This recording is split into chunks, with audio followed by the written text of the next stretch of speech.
We are live. It is Sunday morning of week 11. Bobby Gomes, how's it going?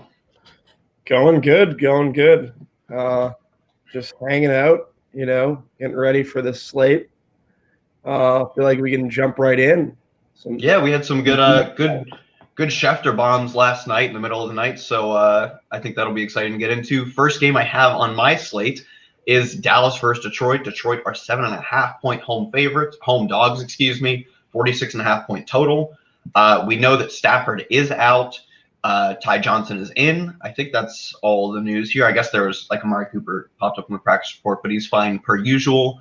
For me, how does Stafford being out change anything? Obviously it makes you less bullish on any Detroit players. Does it also make you just less bullish on any Dallas players because they won't have to press the gas pedal very hard? So I was trying to make this work in tournaments because it's in a dome, and obviously Detroit's at home and they're going to be low owned as a stack for whatever reason, just because I feel like they're going to throw the ball a ton if they're behind. Jeff Bristol has a lot of rushing equity. 4.5 speed. I'm sure you've heard it if you've done any research at all today. So, yeah, I was trying to make them work with Hawkinson and maybe a Galladay, but then I was like, Byron Jones kind of matches up pretty well with Galladay. Maybe I want to go Marvin Jones. I don't know. And then I was like, this isn't working. So I just got off the stack completely. I went back with Zeke, and I was like, this is just awful. So, I don't know. I guess it's people are going to try to do it in tournaments, right? The tournaments. I just can't find anything to run it. I liked Michael Gallup a ton too. I figured he was going to be low owned, especially with Amari Cooper getting Slay. I feel like that'll funnel targets to Gallup. I don't mind Dak. It's in a dome, right? This game could shoot out. I don't know if the over's moved. I don't have any line movement on it right now, so it doesn't look like it. Yeah, so I don't know. I'm pretty much off it. I agree with you on the Michael Gallup thing. I think legitimately he has been getting wide receiver one on the team's volume when he's been healthy. He's been getting nearly as many targets, and I think as many or more air yards because he runs a little deeper routes than Amari Cooper. So like that call a lot. I don't think Zeke is a great play because he's priced up $9K, and his receiving game has been down significantly from last year. I just don't get what this is classic 2000 whatever Zeke where he has to crush the 100-yard bonus and score twice to really pay off that value. Whereas Dalvin Cook's cheaper. I just think that's a bad price. I can't imagine playing him. Yeah, I get you. I'm pretty much not. I like Zeke, but I actually really like Zeke in tournaments. That's another reason why I wanted to run this Detroit back with Zeke more than Gallup, to be honest. Why do you like Zeke so much before we move on? Detroit's run defense is terrible. Okay. Next game we have. There was coach speak too. Zeke said he wanted to get going. All right. Player speak, squeaky wheel narrative. This game was interesting from a tournament perspective. Just can't get salaries to work and game stacks to work. All right, let's hop into our next game. We have Jets versus Washington. I could not care less about this game. Washington -1. Actually, there's one play I like in this game. Washington -1 at home. Totals come up a point to 38.5, still the lowest of the slate by I don't know, almost 2 points, I think. Yeah. No, by at least 2 points. Yeah. So I really don't care. I guess you could play Terry McLaurin. It's fine. Washington defense 2,800 going against the Jets as a home favorite. I like that. That's about it. Yeah, I like Washington defense. I also think Jets defense is kind of sneaky. Yeah, no, that's totally fine too. I think that's a good tournament play. Gallup. Not Gallup.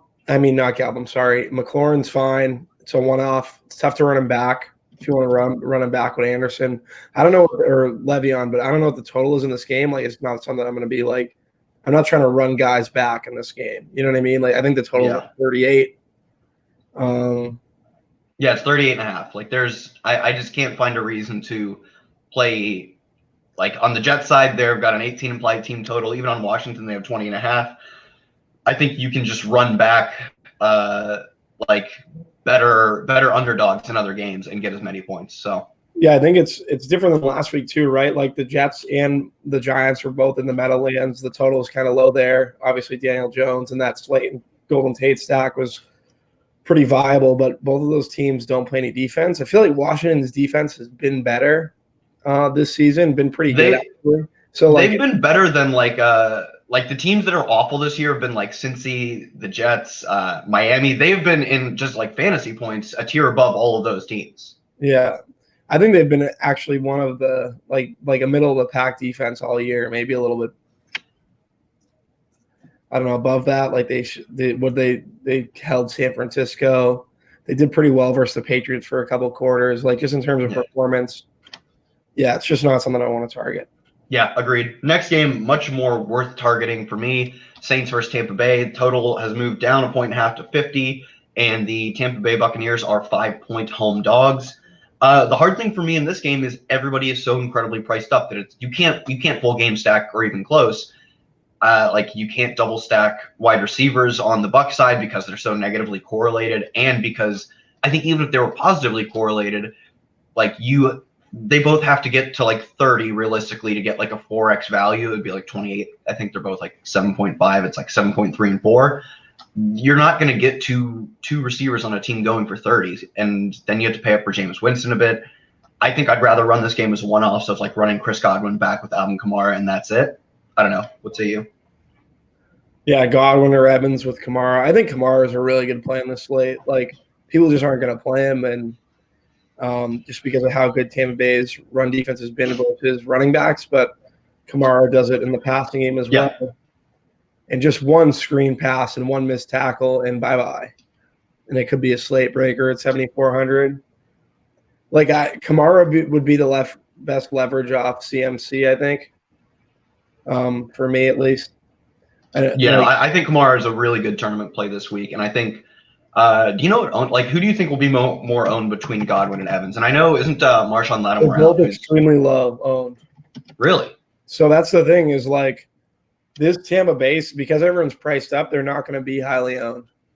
So like I don't know, like I know 30 we're asking for a lot from 30 from each of them. Like I don't think that's I just think that it's an interesting stack to maybe run back with OJ Howard or one of them back with OJ Howard or just game stack Winston with Godwin or Perryman or Evans or Perryman or Godwin or Howard or Evans or Howard and Kamara. And Ronald Jones, too cheap. Do you think so? Because last week he got as many carries as Peyton Barber still. He caught 8 passes. Do you think that is projectable going forward? I think that is. It's tough to like say, but we're trying to like be different in tournaments. So I know that's kind of a cop out answer, but I just think that I don't think he's the worst play. No, I think he's fine at what he's like 5,300 or something. Yeah. I think he's fine, but I still think the problem is that he's not getting he's still just a 50-50 back in terms of carries. And receptions, that's like as many receptions as he had his final year in college. I think that's actually a true fact. He had as many catches in one game as he did in his final year in college. No, that's fine. So I think on the other side, it's interesting, Michael Thomas up to 9,900. I'm probably not paying up anywhere close to that. I'd rather look to a guy like Traquan Smith, who came back and played nearly all of the snaps, got a handful of targets. And I think the snaps thing is probably more important because they were so they were passing the whole game last week. But yeah, let me see here. He played 57 of 69 snaps. Yeah, he played all but 12 of the team's snaps. I think he's pretty interesting, and Ted Ginn just doesn't seem to have a ton anymore. Like he's been a good tournament play for 4 or 5 weeks and just doesn't seem to hit. So I think Traquan Smith potential run back, or obviously Kamara, but I like that run back as well. What was the Ginn? What was Ginn's snap percentage? Let me see. Ginn. Ted Ginn played last week, 48 of 69. So he played still a lot, but less, which is interesting. I mean, he played, what's that? Probably a little over 2/3. 2/3 would be like 40, 46. So he played 2/3.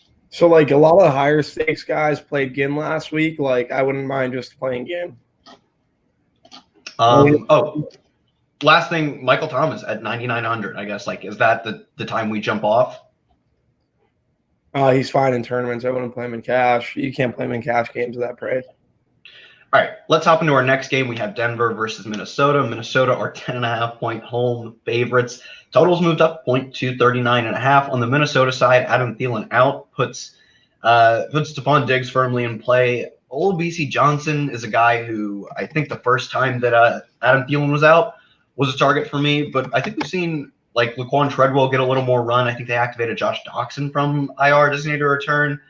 It seems like they're a little bit more willing to rotate in their second receiver between like Treadwell and whatnot. So also there, I would not be surprised to see them run a lot of 2 tight end sets. I would imagine they already do because Irv Smith has been getting pretty involved. He's run more passing routes in the past 2 games and had, I believe, as many, if not more targets in the past 2 games than Kyle Rudolph. So I think Irv Smith, interesting play. Stephon Diggs always in play when there's no other competition for targets for him. But for me, just because of the game script, I'm probably only looking at Dalvin Cook here. Yeah, is Dalvin Cook going to be the highest owned player on the slate? I think it's going to be. No, it'll probably be Brian Hill. See, like, I'm not seeing that. Like, I thought it was going to be Brian Hill. I would think it's still going to be Brian Hill. It is going to be Brian Hill, yeah. Yeah. It's going to be Brian Hill. Yeah. I like Dalvin. I like Irv Smith. I think running back with the Minnesota defense is good, and I think you can do that with both Dalvin or Irv Smith. Absolutely. On the other side, actually, I think Irv Smith's interesting correlating with the defense. Like Dalvin's the obvious defensive correlation, but I think there's more to like wide receiver defense correlations than people give credit for, especially in turn. Like last week, I had Kirk in Cardinals. I think there's definitely some correlation. I know it's not as much as like the running backs, but it's definitely something you could do. Yeah, I think it was last week or 2 weeks ago. The Millie Maker had the winner had a wide receiver defense correlation. Yeah. On the other side, Cortland Sutton projects for like large market share targets, but they're coming from they're coming from a guy who's probably just as good as Joe Flacco, which still means not that good. I'd rather just go to Noah Fant, but with their implied total, I think the better correlation in this game is running a Viking back with the defense, and that's it. Yeah, I think that's the best correlation in the game. Next game I have on the slate, Baltimore versus the Texans. And anybody asking questions in the chat, we'll get to them. We'll just knock them all out at the end.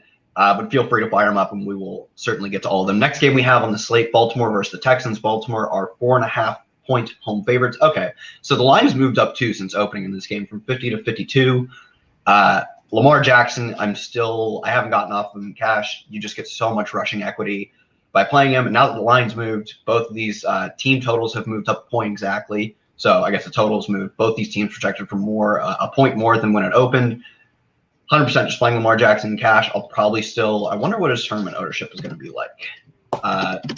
Marquise Brown also will be active this week. Yeah, he projects to be the second highest owned quarterback, but that's still 12%. Marquise Brown back this week, or I guess not back, but expected to play this week after missing a handful of practices or being limited. I think he's a great tournament option to stack with Lamar Jackson. Last week, he almost got the 100-yard bonus, and he scored.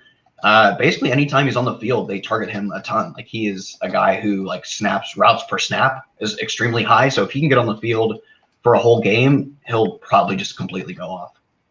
Yeah, so I'm sorry, I'm just updating something quick. I think that for me, at least right now, unless I get like Miles Sanders news early that he's going to see a full allotment of snaps, probably not playing Lamar Jackson in cash. Probably going to go to Kyle Allen. Why aren't you playing Miles Sanders? Because Howard's out.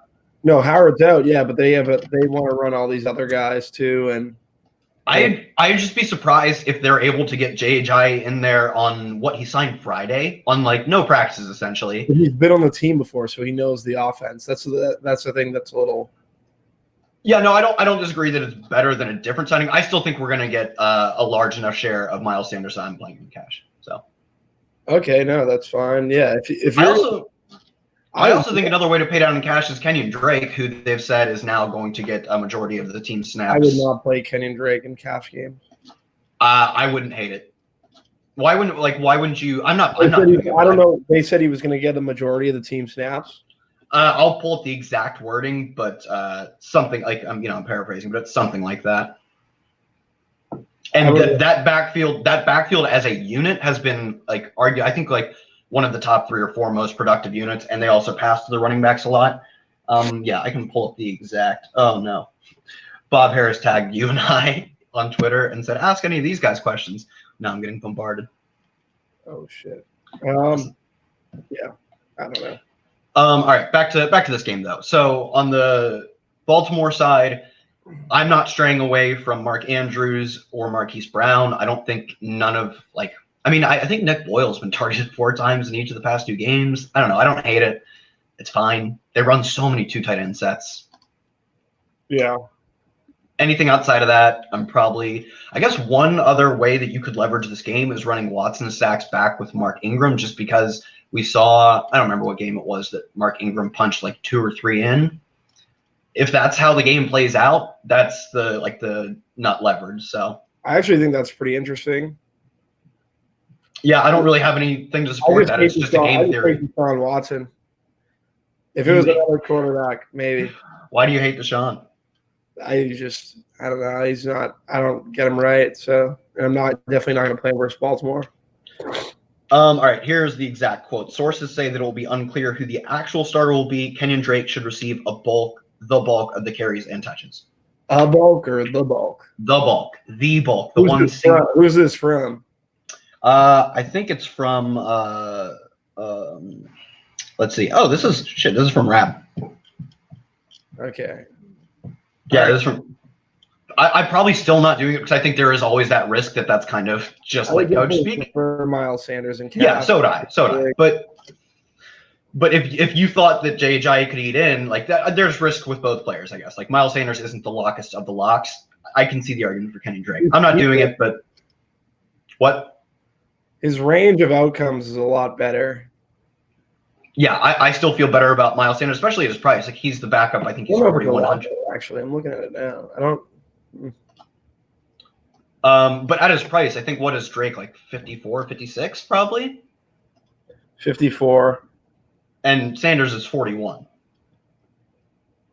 So I still think Sanders is the better play. Drake actually looks like the better play. Holy shit. Why do you say that? I'm just looking at his range of outcomes. His are better. It's not surprising. Is it worth do you think it's worth the pay up to 54? Hold on a sec. Sorry. But I think the thing is, the one thing that I am the ultimate defense doesn't matter tout, and I'm still afraid of the Patriots defense. And not only that, but the game script is also expected to favor a receiving back, which Miles Sanders has gotten a decent amount of work in the receiving game, but I would still rather it be positive game script for almost any back. If you're not Christian McCaffrey, I'd say I'd rather it be positive game script, or I guess J.D. McKissick or whatever. But generally, even though I do think Sanders has a good share of the team's targets, and even better share, he's actually run a decent amount of deep fly and wheel routes and stuff. But still rather be positive game script and not against the Patriots. So what say you on Drake versus Sanders? Then we'll move off. I think Sanders is the better cash play, and then obviously Drake's the better tournament. It's close, but for the different in terms of range of outcomes, Sanders, you're getting a $1,300 discount. I just rather go to Sanders. I think Drake has the higher ceiling, I would say. I think he has a pretty nutty ceiling. And Sanders, just because I don't know how much the Eagles are actually going to be able to score, it seems to me like his touchdown upside is probably capped. Whereas I think Arizona could probably score a lot against any team because they're just a great offense. I really hope you didn't talk me into playing Kenyon Drake. I really hope you didn't just do that. I'm telling you, I'm not doing it, so you're talking you into Kenyon Drake. I'll still be playing a lot of him in tournaments. I think he's a great tournament play. On top of the fact that David Johnson is going to be active, so you're not going to get that clear, defined starter role. Yeah. So, all right. I guess, I think anybody's fine on the Texan side of things. I'm still not – I don't know if Kiki Qute has entered the lineup again after basically just getting benched. Probably doesn't really matter for me. I think Kenny Stills is a fine play. So I'm getting 4 to 5 targets every week since Fuller's out. Fuller's out again, I guess we should be clear about. And then DeAndre Hopkins, his market share has gone up. Nope, Kute has not re-entered the lineup, so can't play Kiki Kute. For me, it's just Kenny Stills and DeAndre Hopkins. Yep. I'm with All you. right. Next game on the slate is actually one I think is a real sneaky good game.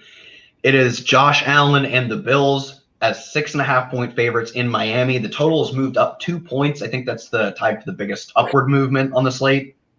Josh Allen was already like cash game consideration with his rushing game work. He's basically number 2 in every rushing stat behind Lamar Jackson. Like, it's not even close. He's the number 2. Josh Allen was fine for me in cash. They have a decent implied team total, and he's got so much rushing equity, much like Jackson.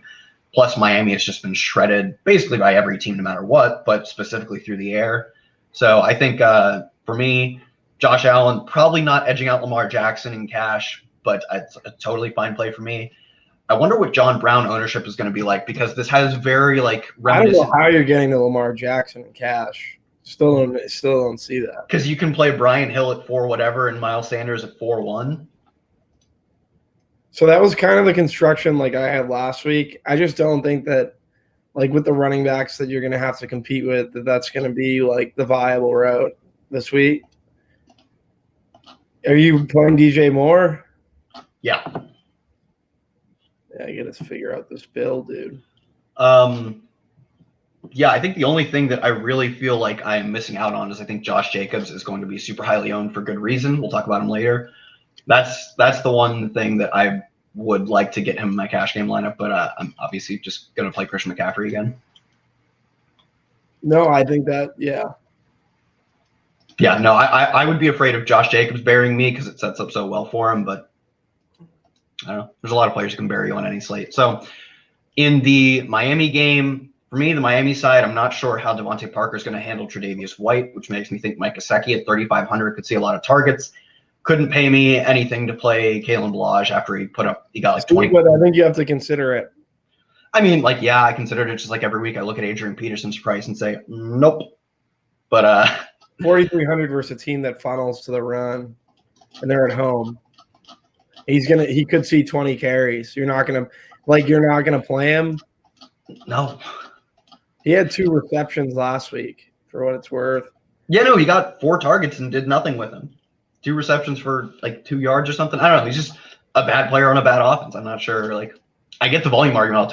I understand the volume argument. He got 20 carries last week and nothing has changed. Like, I don't think there's any negative coach speak about him. They didn't say they're getting anybody else more involved. Just think like, I don't know, the ceiling is probably very, very capped. Yeah.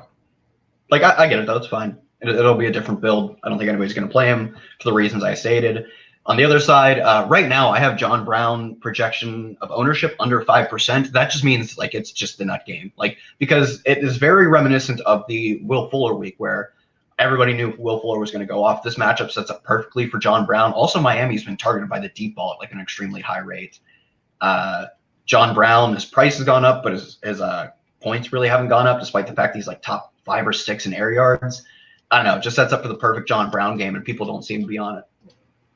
Yeah, I'm on John Brown. I'm on Josh Allen. But who else do you play within this game stack? Or do you just so Dawson Knox last week got like 6 targets. I get Knox. And like 1 or 2 of them were in the end zone, I think, even, or maybe it was just red zone. But I'm afraid of Knox, though. He's fine to play. I mean, if you're running it back with, I'm probably not running it back with Cole Beasley. I'd rather run it back with Knox. But also, I think like you don't have to. He's one of the few players, Josh Allen is, that I don't think you have to double stack, because if he puts 1 or 2 in on the ground, throws 1 or 2 to Brown, like that could be the game. Yeah, there are paths for his double stack or like for him to not need to double stack. Whereas like Drew Brees, like you have to, obviously. There's some players that just, there's no way they don't get there without 2 receivers going off. I want a game stack though, and I just can't find it. You could run your beloved 2 tight end set and go Knox and Gesicki. I think Gesicki. I mean, I have Devontae Parker projected as really good value right now. I still don't know. He's fine. Like, he got, I think, 10 targets last week. Yeah, I don't know. You can fade the cornerback matchup and run Devontae Parker. I actually think that's not a bad play. Yeah. And I would expect, because of the cornerback matchup, because he's Devontae Parker, nobody likes him, he's going to be pretty low owned. Yeah, I have him under 5% too. So I think he's a fine run back play. So it's Gesicki, who burned everybody last week, but still got 6 targets. It's like, and he runs particularly deep balls as far as tight ends go. So I'm with you. He runs. Or you could what? Gesicki runs deep. Yeah, he has a larger ADOT than like your average tight end. I think last week. Devontae Parker. I don't blame you. Yeah, or you run with Kalen Balazs. So I don't know. Those are probably the three options to run back with. I think Balazs is a good play. That's fine. He got 20 carries and 4 targets last week. Like if you just told me that for what's his price? Home running back. Yep. Yeah, no. I mean, what's his price? Like for 20 touches at 4,300. It's a lot of touches for not a lot of dollars. Yeah, but they're a really bad run D.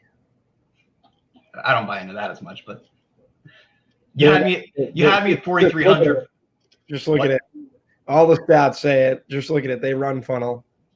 All the stats also say that, like, run funnel D is just noise, but 20 touches at 40, 22 touches. It's just like that's what the stats say. No, it's not. You can make an argument for any stat. So argue any side of any stat. Nothing matters. Anything can be argued. Let's move on to the next game. Jacksonville versus Indy. Let's see. 2.5 favorites. Indy are. They are at home. It's a 43.5 point total. Not really much movement in this game. Actually, like none. So I don't know. Leonard Fournette, ultimate touchdown regression candidate. He is 4th all time in yards from scrimmage with 1 or less touchdowns. If the season ended today, I think you can always run a guy who's like top 3 in touches per game, and he's only 7,900. I actually think he's a pretty solid value. The problem is I don't like stacking this game that much. I don't know. Where would you go on the Indy side? Also, D.D. Westbrook healthy again at 4,500. Just really good value play. Yeah, I do like stacking this game, but I just not a game stack, just stacking Westbrook, Chark, and Foles. Okay. Or Westbrook and Foles, and I think that is a good stack. Pretty much it. That's all I have for this game. I'm not playing Fournette. On the other side, like Zach Pascal is running as the wide receiver 1. I think he's fine to run it back with, but now he's particularly expensive. Jacoby Brissett, though, has thrown like a pretty incredibly high touchdown rate. I think he's active this week, correct? Yep. So I don't know. I think any of them were fine. Ebron last week got double-digit targets, but they did say that was particularly matchup-based. They also said Pascal. What? How's Pascal's matchup? Dude, I don't know. Cornerbacks. I don't care. But is he good, Pascal? Like, he's fine. Like, and he gets like he is their wide receiver 1. He's a wide receiver 1 for 5,800 on a team that has thrown a lot of touchdowns. Like their touchdown rate with Jacoby Brissett has been particularly high. Yeah, the last let's see, 3 weeks. The last 3 weeks, Zach Pascal has missed 10 snaps on the entire games. Like he plays nearly 100% of the snaps. It's just, do you want to run a receiver back with Jacoby Brissett? I think he's actually a fine play. Yeah, I think he's fine play. I actually like this game stack. Yeah. I might end up on that game stack. I think the Jacksonville receivers. I really hope not, but I might. I don't mind the Jacksonville receiver stack. How much is Nick Foles? Wait a minute. Fournette's going to see no. Oh, I don't want to play him. I like playing Fournette. He's a roster. Yeah, he's due for some positive regression in terms of scoring some TDs. So, yeah, I think Ebron's a fine play. They said that. I don't care about that. They said that Ebron basically got all the work he did last week because they were down on receivers and because he matched up well against the defense they played. They're still down on receivers, so half that argument still holds up. He's been prone to catching a ton of touchdowns. I think he's a fine play, too. It's crazy to say, but I feel like I want to play Josh Allen in cash. Josh, yeah. It's not crazy. Josh Allen's great. I'm just saying, like, I don't think it's crazy. It's just I feel like everyone's on Kyle Allen. I'd much rather play Josh. There's no reason to not play Josh Allen in cash. I just think Lamar Jackson gives you significantly more rushing equity, which is crazy to say because Josh Allen also is an incredible rusher. Totally fine playing cash. Like no arguments against that. Yeah. Like, I think he's probably my number two quarterback in cash. Lamar Jackson, Josh Allen, and Kyle Allen would be how Did I read this text right? I don't know. I'm not looking at No, I'm just trying to see what my buddy was sending me. Yeah, people are on fucking Kyle Allen. it. People are on Kyle Allen. Yeah, he earlier in the week, I think his projection kind of leveled out a little bit, but earlier in the week, I think he was like the number one value quarterback just based on like models across the industry. But I don't know. And of course he gets a great matchup against Atlanta. Well, this is our next game, so it's perfect. Kyle Allen gets a great matchup against the Atlanta defense, who outside of 1 week last week, which I'm just buying as noise, against the Saints in New Orleans, which was incredible. Like, props to them. But if they played, I assume 10 games at this point, I guess maybe no, they played 9 games. We have like an 8-game sample of them being a very bad defense and a 1-game sample of them being good. I'm still going to buy that they're a bad defense. Okay, so this is interesting. Carolina are 4-point home favorites. The total has moved down 2 points from 50.5 to 48.5. Largest, I guess, second largest total movement of the week. I don't know. I definitely think Kyle Allen moving down for me because of that total movement, and that is all based on all that total movement has come at the expense of Carolina. Like their projections come significantly down in terms of implied Vegas total to 26.25. It's come down 2.25 points. I don't know. You can still play McCaffrey in cash. I'm probably stepping away from like Kyle Allen or like Panthers onslaughts. What do you mean Panthers onslaughts? Because I have 3 Panthers in cash right now. I think that's onslaught-ish, although I think at one point, like I considered playing 4. I think Kyle Allen is still a good value. I'm less on him now, but Greg Olsen, DJ Moore, and Christian McCaffrey are all like in play for me. I'm just probably stepping away to playing 2 of them instead of 4. Yeah. Like DJ Moore averaging 10 targets over the past 4 weeks. And interestingly, his ADOT, this might just be noise, but his ADOT has come up like over 1 yard in the past from the first half of the first half of the season to the second half of the season. Over that span, his market share of air yards went up like 10%. So, yeah, no, it makes sense. So I'll probably still play him in cash until he gets up to like 6,500 or something. McCaffrey, because I find so much running back value on the slate, probably playing him in cash. On the Atlanta side, Brian Hill is just the chalk lock of the week. Got 20 carries to Kenyon Barner's 1 last week, and he also got 2 targets, and Barner got like 0 after Freeman was out. Just so like you can guarantee yourself so many touches at such a low price. Whereas Sanders, I still think you guarantee yourself a lot of touches at a low price, but like Brian Hill over Sanders all the way for me. Yeah, Brian Hill over Sanders for me too. On this game, like I think McCaffrey, if you're building multi-entry, probably with the field on him. You said McCaffrey, the numbers hurt McCaffrey, or they? The total movement?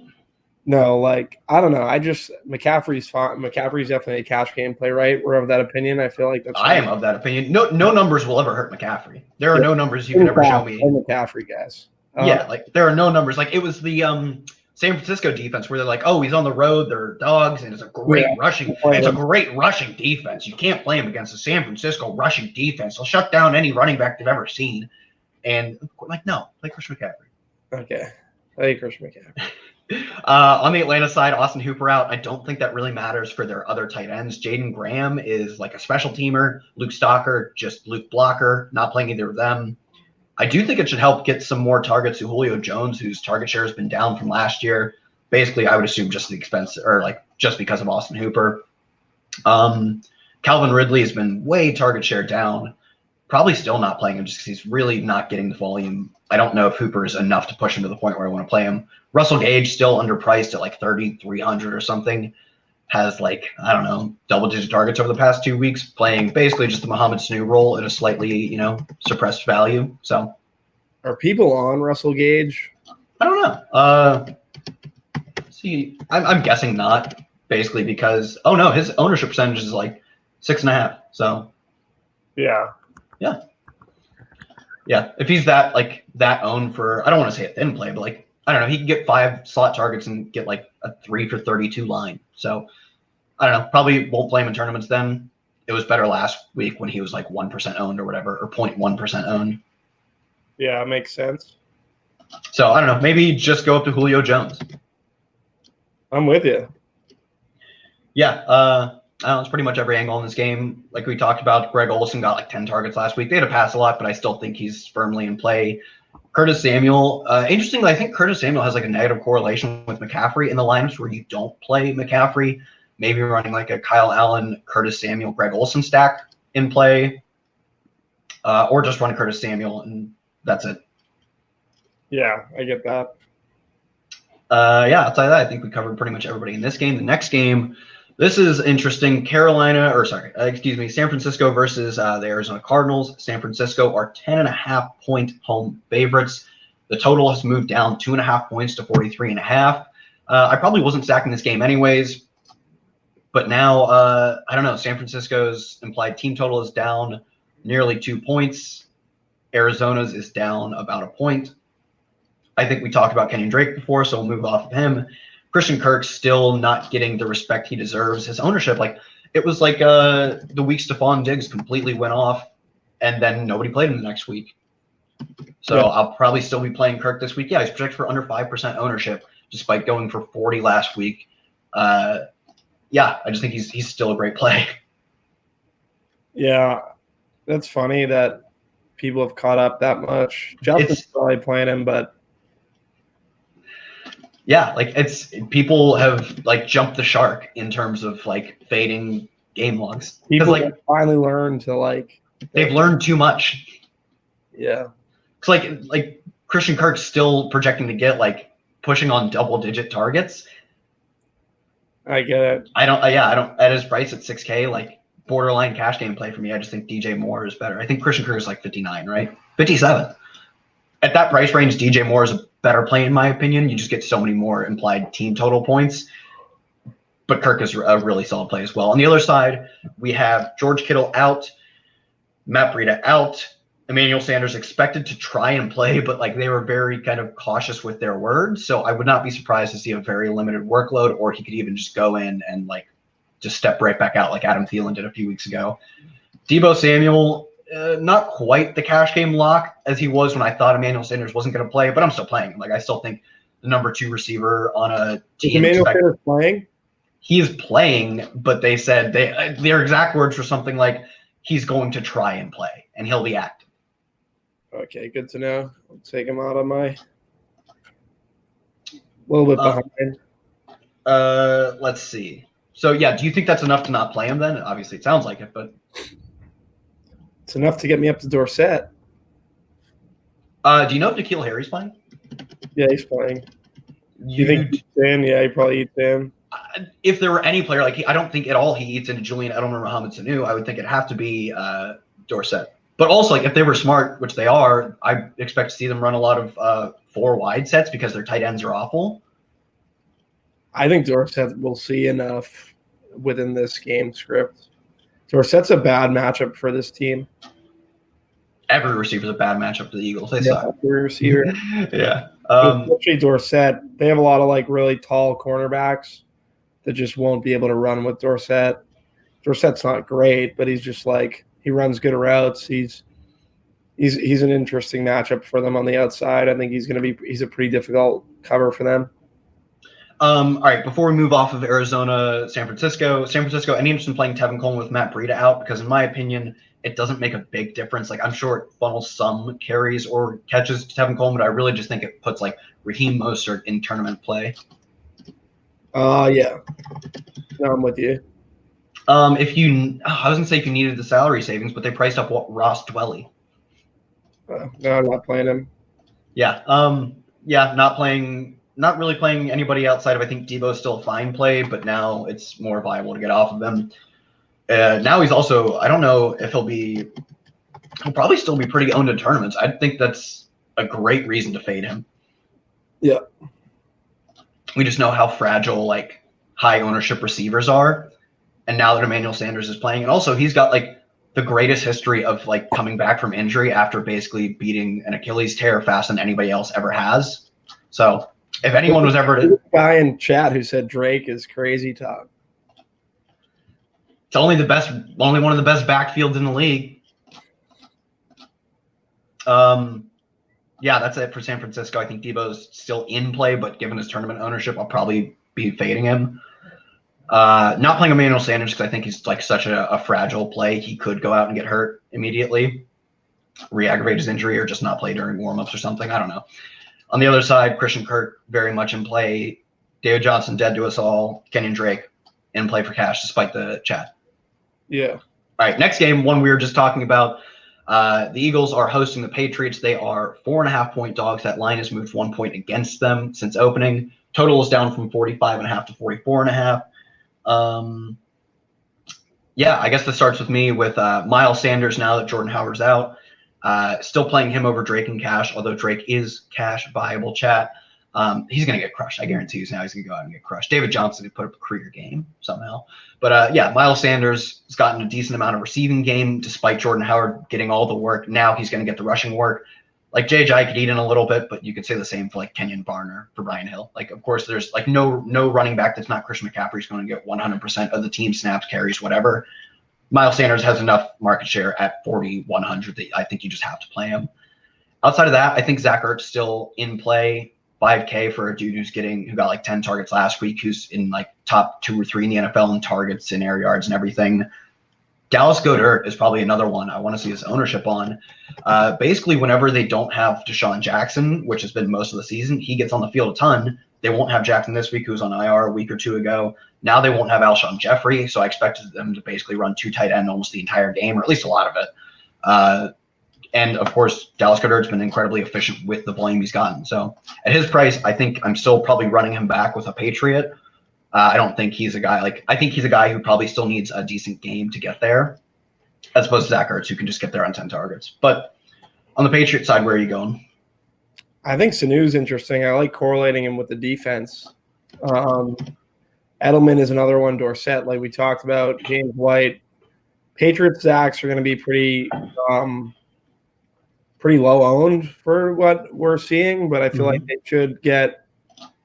shouldn't be, obviously. One of the decision points for me is like James White versus like my thing is I don't want to correlate.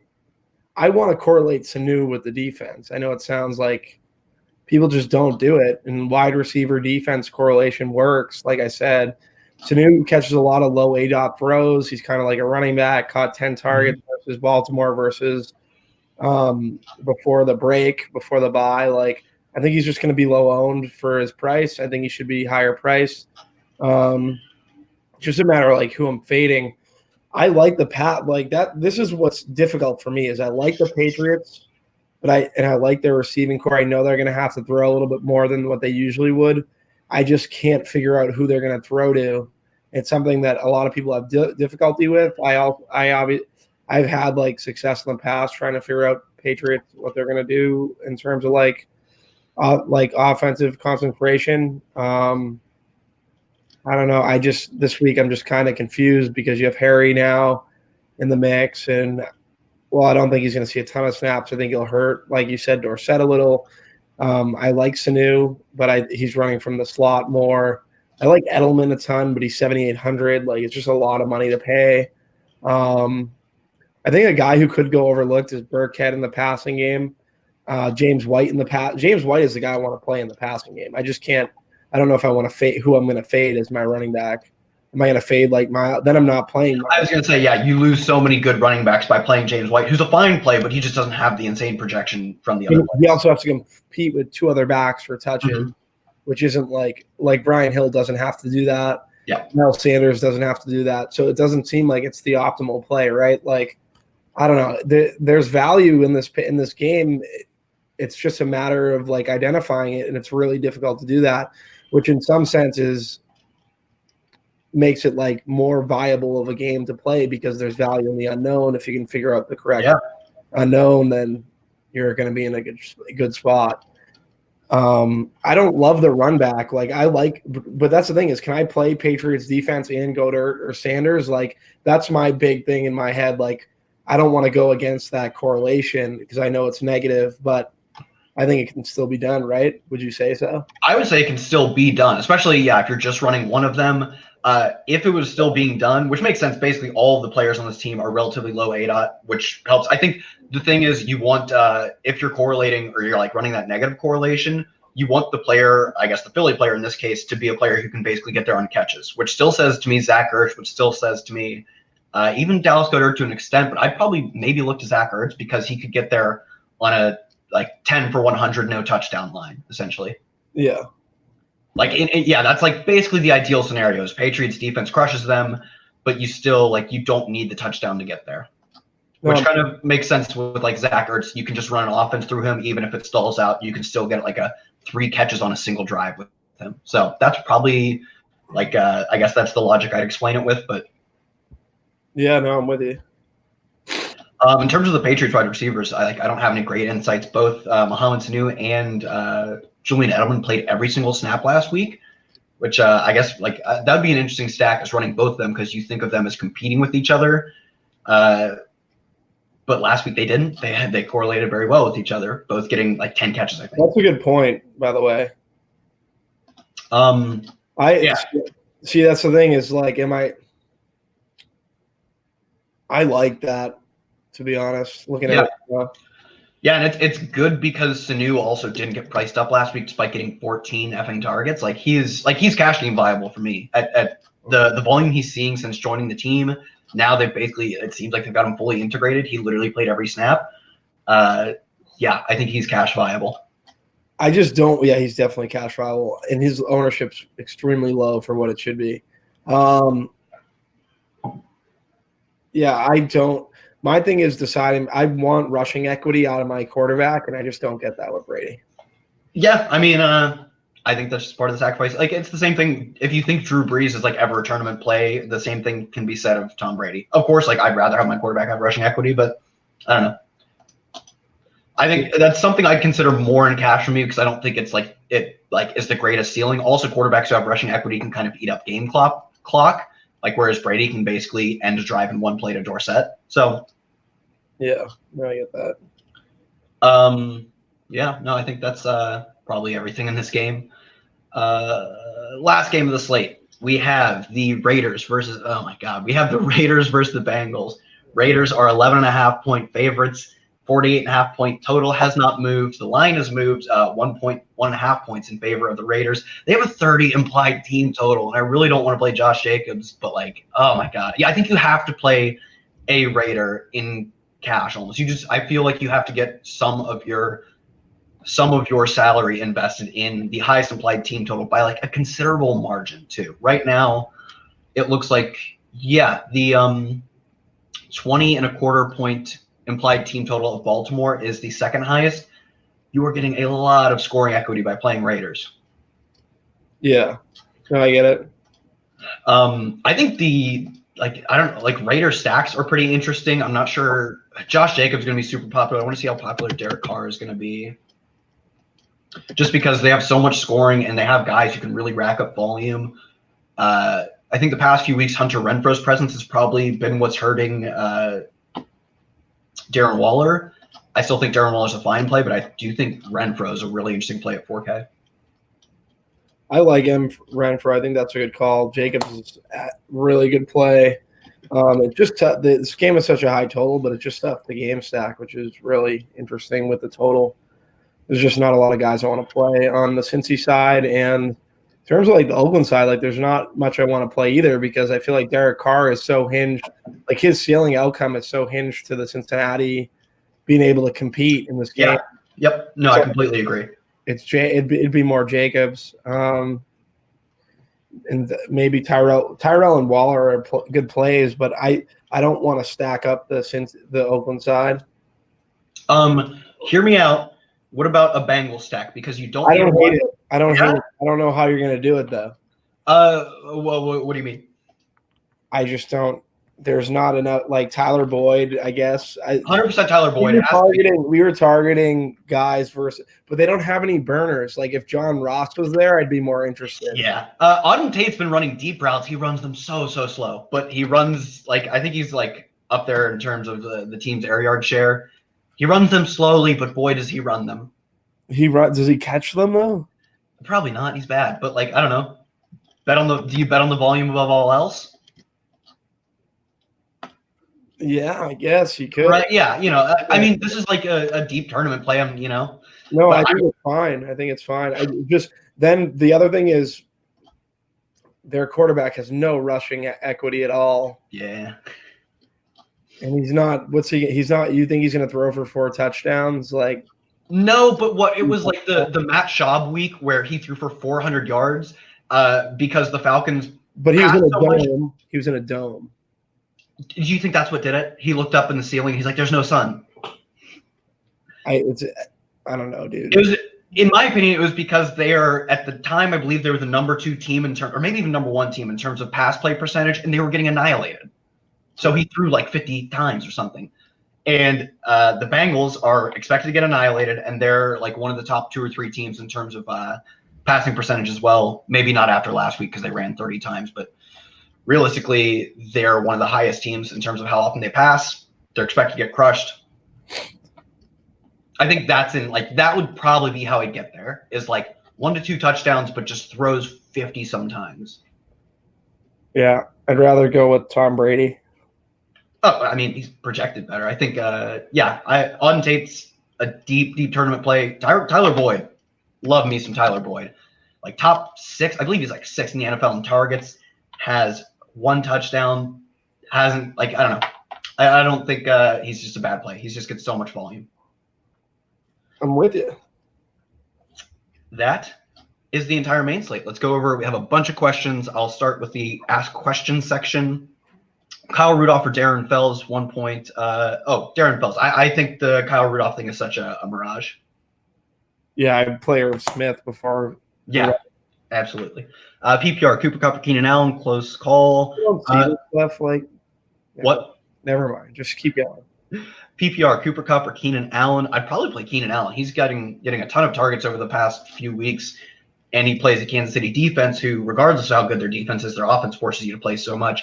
And the Cooper Kupp game, the Rams game, is just projected to be a real ugly one. Like probably the lowest total of a game that the Rams have played in a while, and it's moved down a point to 40. So probably like Cooper Kupp, you're still starting him if you have to, but I'd play Keenan Allen here. Yeah. Need 2 for PPR: Ronald Jones, Allen Robinson, David Johnson, or Kenny.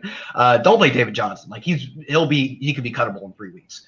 Ronald Jones, Allen Robinson, Kenyon Drake, or Sony Michel. I'd probably run Drake Jones. Yeah, probably Drake Jones. Yeah, Drake Jones. Devin Singletary or Tevin Coleman. Tevin Coleman. Do you have any? Tevin. Yeah. Let's see. Season-long PPR pick 2: Carlos Hyde, Woods. Is that Robert Woods? Yep. Or Hollywood? I'd probably run Hollywood Woods. I think he said pick 2, so Hollywood Woods. Yeah. Rank running backs for cash: Hill, Sanders, Drake. In that order. Yeah, in that order. Hill Ryan, and Sanders. Yeah, Hill and Sanders. I wouldn't play Drake and cash. I think it's viable, but like Sanders is just better. It's just better. GM guys, usual question: head to head on FanDuel, quarterback and defense. I'm probably still playing Lamar Jackson, especially with Christian McCaffrey being cheaper on FanDuel. I mean, technically he's the same price, but salary obviously changes. I'd probably still play Lamar Jackson at quarterback. Josh Allen, I'm not sure if his price is wildly different. Totally in play too, though. Yeah, Panthers D on FanDuel would be the D that I'd want to target, and then probably Lamar. But you could do Josh Allen, but definitely probably me. I think I have Lamar right now. Let me check. Yeah, Lamar's right now. No, I'm not running that lineup. I think you could get to Lamar. Yeah, I mean, it's significantly easier, especially I like the Panthers' defense call correlates with McCaffrey, who I'm still playing. And if you want Panthers D on FanDuel and cash, that's definitely and go. Lamar for me, I have projected as like pretty clearly the best value. So yeah, all right. Let's see. Next question: Tyrell Williams or Carlos Hyde? I would assume it's Carlos Hyde. There are no other Carloses. Tyrell Williams for sure. Jackson's better on FanDuel too because he doesn't have to hit the 300-yard rushing bonus. Yes, absolutely. Tyrell Williams or Carlos Hyde? Tyrell Williams. 300-yard passing bonus. Sorry, what'd you say? No, it was Tyrell Williams or Carlos Hyde. No, we know what you're saying. It's definitely like his ability to hit 300-yard bonus doesn't seem very high. Doesn't matter on FanDuel, so you're 100% right. It was Tyrell Williams or Carlos Hyde. It's pretty clear. I'm just not playing Carlos Hyde. I don't know. Road dog Carlos Hyde. Just drop Carlos Hyde. Road dog Carlos Hyde doesn't have any appeal to me. Yeah. Don't play Carlos Hyde. Why is he on your roster? Because he gets 20 carries every third game when they're large home favorites against a bad team. Season-long issues. Season-long be wild, man. Season-long be crazy. All right, let me see. I would go with okay. Good morning, fellas. A couple of questions. Darnold. Oh, my God. 2 QB leagues. Start Darnold or Haskins? Darnold. Yeah, Darnold. Others, PPR. Start Diggs or Deebo Samuel. Diggs. Yep. Good morning. 2 running backs are the following: Gurley, Mack, White, or Sanders. Sanders, White, or Sanders, Mack? I'm playing Sanders no matter what. Dude, Todd Gurley. How the mighty have fallen. Sanders, White. Okay. Yeah, I have no problem with that. PPR? Does not say, but if this is a woke modern century man, I would hope it's PPR. Yeah. All right, that is the end of our questions. You can follow us on Twitter at Bobby Gomes DFS, at Kyle Tweets here. If you have any questions or follow us or whatever, just do the things. Do the things. Everybody, thanks for tuning in. For myself, for Bobby, we'll catch you Wednesday at 8:15 for our next week's breakdown. Later.